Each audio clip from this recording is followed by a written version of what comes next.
He seems to be trying to play the victim. And here's the thing. Pretend I was literally losing my mind over it, all right? That doesn't mean what I was saying was incorrect. Because imagine someone who says, I don't believe there's a God who created everything. Creation. The word more often used in the Bible comes from a translation of a word that means organized. Again, these Catholics or critics like this, they don't understand the scriptures. After Jacob Hansen, a popular Mormon apologist, lost a debate with Joe Heschmeyer from Catholic Answers, many Mormons online, many large Mormon content creators, have taken to posting online and calling him out, especially after his interview on Pints of Aquinas, where he compared Mormons to atheists. Like a Mr. Shad M. Brooks, better known as Shadiversity, who wrote, "Ha, Shameless Popery really doesn't know who he's dealing with, for my autism excelleth them all. Looks like Joe Heschmeyer's pathetic response, lies and cowardice, is subject for my next video." To this, Joe Heschmeyer from Shameless Popery replied, "It's not about having hurt feelings at all. It's that the first 15 minutes are you doing emotional grandstanding, not actual substantive interaction. Telling a liar dozens of times may feel cathartic, but it isn't an actual argument." To which Mr. Shad M. Brooks replied, "You need to be much more careful with what you say, because now I'm going to go through the first 15 minutes of my video and make a list of all the substantive things I called you out on, proving that you've lied again, or because you can't man up and admit you were wrong. Sad."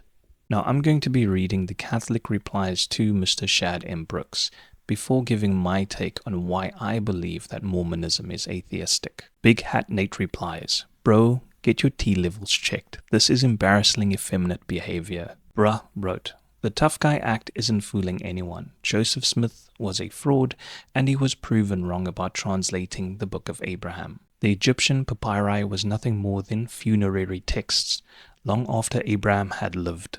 To this, one Laney H. Brotato wrote, "We don't have the papyri, so nope, not for sure, but we can analyze the text of the Book of Abraham, and it's been shown to have many ties to ancient writings and ideas that coincide with Abraham. It's actually pretty cool." God bless all these people, but no, there are surviving fragments of the ancient Egyptian papyri that Joseph Smith possessed and from which he claimed to translate the Book of Abraham. In 1835, Joseph Smith acquired several Egyptian papyri fragments, and most were thought to be destroyed in 1871 during the Great Fire in Chicago. But in the mid-1960s, several fragments resurfaced in the archives of the Metropolitan Museum of Art in New York, and then the museum transferred 11 of those fragments to the Latter-day Saints.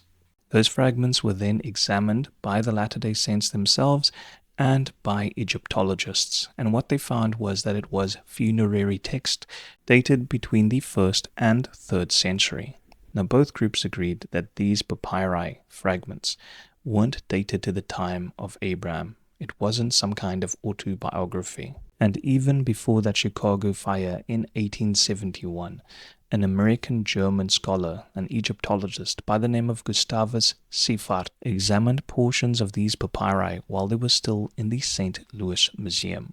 He described seeing scenes involving the judgment of the dead and an invocation to the deity Osiris, which aligns with what we are now identifying to be funerary texts. Now, there are several statements in the Book of Abraham itself which contradicts the Bible and basic history as well as geography. But the most curious thing for me as a Christian looking into Mormonism has been that modern Mormons don't believe that their prophets are infallible. When their prophets claim to have received divine revelation from God, the clearest examples of this would be the teachings of Brigham Young, which are now rejected, like his teachings on polygamy, blood atonement, and the priesthood ban, which he claimed were divine revelations from God. Now keep in mind, when we talk about blood atonement, this means that the sinner's own blood must be shed for full atonement. Now in conclusion, I'll talk about why I believe Mormonism is atheistic. I believe Mormonism is atheistic as a former atheist because they hold humanity to be the highest authority, the highest being. And in Mormonism, human beings have the same nature as their Heavenly Father especially those that have received exaltation and become gods. In his Journal of Discourses, Brigham Young said, "He is our Father, the Father of our spirits, and was once a man in mortal flesh as we are, and is now an exalted being."